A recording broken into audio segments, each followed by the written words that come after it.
ideias, tá bom?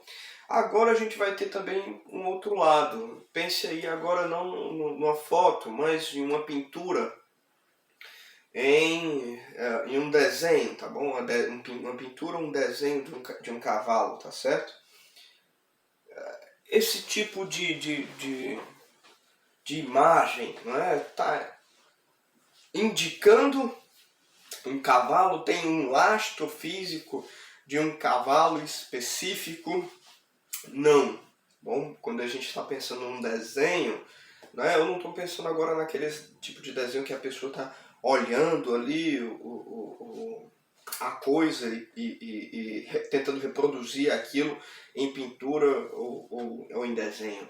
Mas eu estou imaginando aqui algum pintor, um desenhista criativo, né? Tá, sei lá, fazendo uma história em quadrinhos e aí começa a criar um personagem, um dos personagens é um cavalo, né? Pense aí dessa maneira. O que esse cavalo indica, significa ou representa? O que essa imagem nos passa nesse sentido de significado? Ela está indicando, né, é um índice de um cavalo? Não. Aí a gente vai tratar um outro conceito que é um ícone, tá bom? Ela está representando aí não uma coisa, não um cavalo nele mesmo, mas o conceito de um cavalo, o conceito de uma porta, o conceito de uma casa, o conceito de uma pessoa, um ser humano, né? Nesse caso é um conceito mental, né? Aí a gente está trabalhando agora não com um índice, mas com um ícone. Por quê? Porque você não tem um lastro físico, né? Não teve aí uma impressão luminosa que passou pela coisa e chegou até aquela materialidade, aquele papel, aquele pixel, etc. Né? Não, aquilo ali foi uma criação, uma construção direto da cabeça aí do artista. Por isso, se representa alguma coisa, representa o conceito mental do próprio artista. Aí tem um ícone, não, porque aqui a gente não vai ter um índice, né, um lastro fiscalista para a própria coisa, mas é um ícone porque tem um sentido de semelhança, tá bom? O conceito mental ele se assemelha ao cavalo de verdade, né? A noção de semelhança é um problema filosófico muito interessante, mas aqui não é o nosso objetivo avaliar isso. A gente precisa aqui apenas das noções de iconicidade, né? Por um lado, o ícone aí do conceito mental, da semelhança, e indexicalidade do outro, não é? O lastro real para a coisa, aquilo que indica o índice, né? No caso da imagem fotográfica. A gente precisa apenas desses dois conceitos para continuar a nossa elaboração filosófica, né? Caso algum de vocês tenha um interesse maior nessa reflexão, né? Como eu já falei, Charles Peirce é um dos filósofos chave para essa reflexão. Vocês podem procurar um aprofundamento disso em cursos como filosofia da linguagem, filosofia da mente, semiótica, tá certo? Essas áreas você pode abranger um debate mais interessante sobre a semelhança, tá certo? Também filosofia da informação, a gente pode fazer debates interessantes sobre semelhança, né? O que é assemelhar-se a alguma coisa, né? Se de fato existe uma semelhança objetiva aí, como a gente poderia entender essa da indexicalidade, do índice, que remete de fato à coisa, ou uma semelhança que depende da interpretação de um sujeito, né, subjetivista nesse caso, como a gente fala quando a gente está falando de iconicidade, que está se tratando aí de uma construção mental de um indivíduo, né? Aquele indivíduo vê determinadas propriedades da coisa, se interessa por aquilo e acaba vendo também essas mesmas propriedades em outra coisa, e daí ele diz que são semelhantes, mas veja que até na minha fala aqui eu deixei claro que este indivíduo está vendo essas propriedades. Então, nesse outro caso, a noção de semelhança, ela se abarca aí na própria percepção e interpretação do sujeito, tá certo? Esse debate sobre a imagem é bastante interessante, tá certo? No nosso texto base, vocês, como eu falei no vídeo passado, vocês vão encontrar mais referências sobre isso, mas o que interessa aqui a gente é que esse debate de que a imagem, no caso fotográfica, né, que é base fundamental para o cinema, a imagem fotográfica, ela poderia ter aí tanto a característica de iconicidade quanto a característica de indexalidade. Ela tanto tem um lastro fisicalista nesse sentido, a impressão, não é? Pense aí quando você está assistindo, sei lá, uma novela, não é? Onde de fato atores estavam ali, interpretavam aqueles papéis e teve a filmagem, teve a impressão luminosa sobre a imagem daqueles indivíduos e passou-se, né, para o telespectador, nesse caso. Mas ao mesmo tempo que você tem essa característica de indexicalidade, você tem a característica de iconicidade, porque aqueles atores, aquele cenário, aquela encenação, ela representa alguma coisa que de fato não existe, né? Você lá está assistindo uma elaboração cinematográfica sobre as obras de Arthur Conan Doyle, né? Do Sherlock Holmes, e aí a gente vai ter uma visão clara de iconicidade, porque a gente vai estar representando aí um conceito mental de Sherlock Holmes e não, de fato, a coisa Sherlock Holmes. Não é? E aí parece que essa imagem fotográfica, que é fundamental para o cinema, tem essas duas características.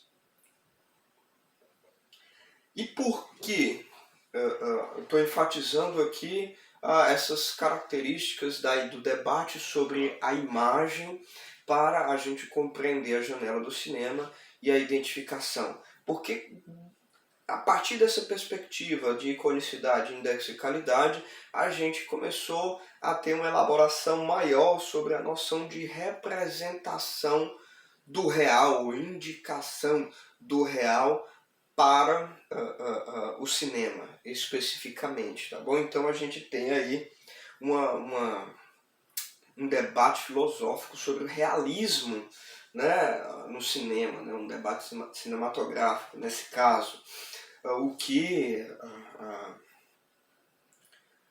tanto no passado quanto hoje ainda isso mexe com muitas pessoas, impressiona muitas pessoas quanto à capacidade de representação do real, né? O interesse nesse tipo de realismo. E a gente já teve desde que se teve o início da fotografia, né? A mudança da pintura para a fotografia foi algo extraordinário e deu essa capacidade de potencializar o realismo muito mais do que se tinha na pintura, né? Se você for analisar aí a história, né, da pintura e da fotografia, quando a gente teve aí esse início da fotografia, a gente vê um movimento da pintura para posições cada vez mais distantes do realismo, né? A gente teve aí outros booms na pintura. Bom, é o mesmo no caso para o cinema. A questão do cinema tem algo ainda mais forte do que a fotografia, tá bom? Que é a noção de movimento. Né? Você tem ali no cinema a impressão do movimento que é uma noção fundamental para o cinema, tá certo? Inclusive aqueles que têm interesse aí em analisar um movimento para o cinema, né? Essa imagem em movimento, alguns dos conceitos que a gente vai abordar a partir de agora nessa reflexão, vocês podem ter uma boa referência, né? Deleuze, tá certo? A imagem em movimento é uma referência bastante interessante sobre isso.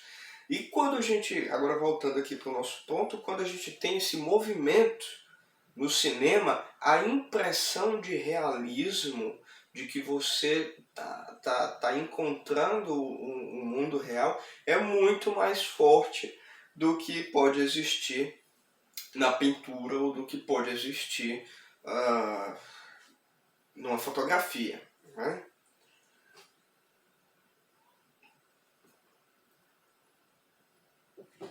E desse ponto de vista, o que nos interessa aqui é essa questão do realismo, esse debate sobre o realismo. Porque no discurso cinematográfico, a gente vai observar que aí a gente vai ter aí um tipo de, pelo menos, um tipo de criação dicotômica, digamos assim, aonde a gente pode fazer um debate, né, de propostas estéticas, uma proposta estética realista mesmo, onde você abraça essa noção de representação da realidade, tá bom? Deixa claro que é uma forma ilusória, a gente vai debater um pouco mais isso à frente. E você vai ter uma outra proposta estética, que é uma proposta de quebra desse realismo, ao invés de representar o realismo, mostrar que de fato aquilo ali é uma ilusão, tá bom? A gente vai elaborar mais isso mais na frente, mas aqui a gente vê o germe desse debate quando você vê essa construção do debate sobre o realismo advindos da noção de indexicalidade e iconicidade da imagem. Bom, e o que está por trás então dessas propostas estéticas, né, que é o nosso interesse? O nosso interesse aqui não é tanto a questão teórica sobre essas teorias, não é? Essas formas de ver o cinema e a arte da imagem, mas quais são as consequências práticas, as propostas estéticas para a construção de um discurso, né, no cinema, um discurso cinematográfico, né, a construção de uma obra, nesse caso, né, por isso a construção de um discurso, né. Então a gente pode observar aí um pouco mais a fundo agora a composição da filmagem, que pode dar mais elementos para esse debate para a gente, tá bom? A noção dessa composição é isso, só um debate amplo que vai abrir disso, mas não é do nosso interesse, que é o filme como uma sucessão de imagens, uma sucessão de fotos, né? Pense aí, inclusive um debate no cinema, na imagem do cinema, que tem lastros, o que é muito interessante, que tem lastros em debates de metafísica, né? Em debates de filosofia do tempo, que é extremamente interessante, porque no cinema, essa ilusão de movimento, você tem várias imagens separadas, mas elas em conjunto numa montagem, né, quando vão sendo repassadas, elas vão dando ao indivíduo a impressão de movimento, né?